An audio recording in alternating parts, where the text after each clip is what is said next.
Hi guys, I am Melody Harper. I am an executive director, and your executive, Mary, is one of my great pals and friends. And so she asked me to come on here for a minute and share with you a little bit about host coaching. So I have always thought of host coaching as where you are earning your paycheck, and the party that you have is where you pick it up. And that is how I have ran my business ever since I have started. And so I do several cooking shows, but I also do lots of virtual parties. And so I know that even with virtual parties, host coaching is super, super important, if not even more important than the host coaching that you do in a cooking show.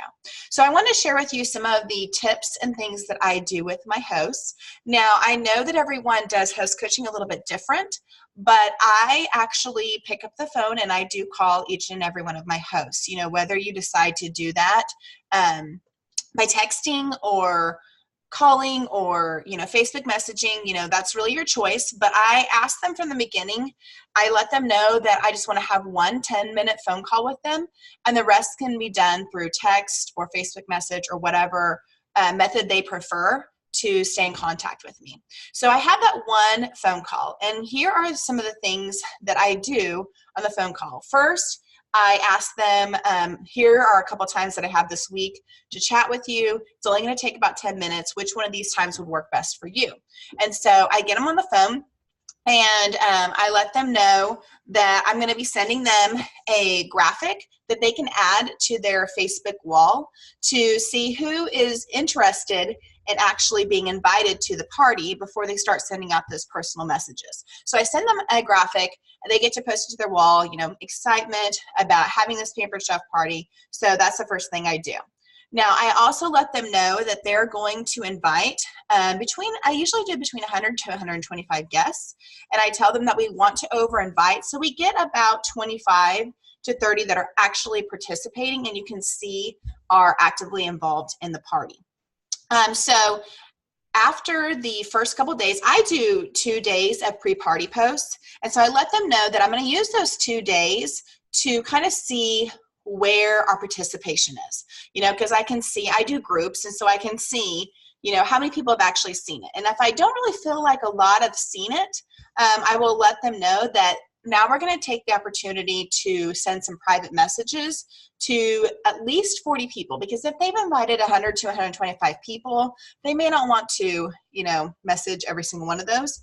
But I tell them to message at least 40 people that you think want to be in this party, they want to participate, and so send those messages to them, letting them know that that you have invited them to this party, that it's going to be fun, there's going to be games, there's going to be giveaways, and so I instruct them to do that if I can tell that the participation is not exactly where we want it to be. Now, I know with groups, they need to click OK now, and so I also talk to my host about the fact that if they have not clicked OK, they're not going to be able to see everything that's going on in the party when they're invited. So that needs to be included in that message. Be sure that they actually click on the button OK so that they can see all of the posts and everything that's going on in the party. I also talk to the host about creating a wish list. I find that my hosts that are excited about the products, they want their parties to be successful. So do they have a wish list? Do they have written out, what exactly they want to get? And I let them know that by having more participation and more orders, obviously they're going to reach their goals faster.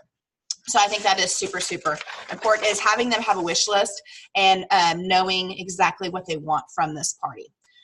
So one of the things that I say to my hosts when I have them on the phone is I say, if I was doing a cooking show at your house and I came in and all your guests were there, I know that you would be sitting in the living room or the kitchen, talking with everyone and getting, having a great time. You wouldn't just go check out and go sit in the back bedroom by yourself.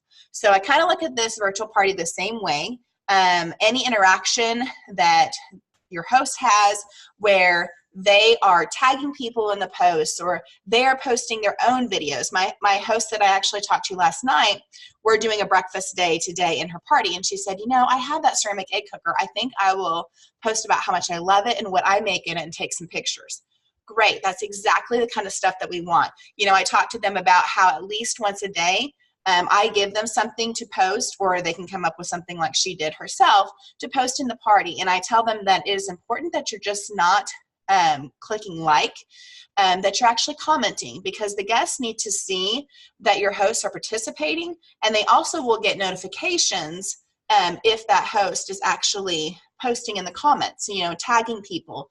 Her guests will get notifications for that. So it's super important that the host is not just clicking like. And I tell the host in the phone call that we have that how important that is.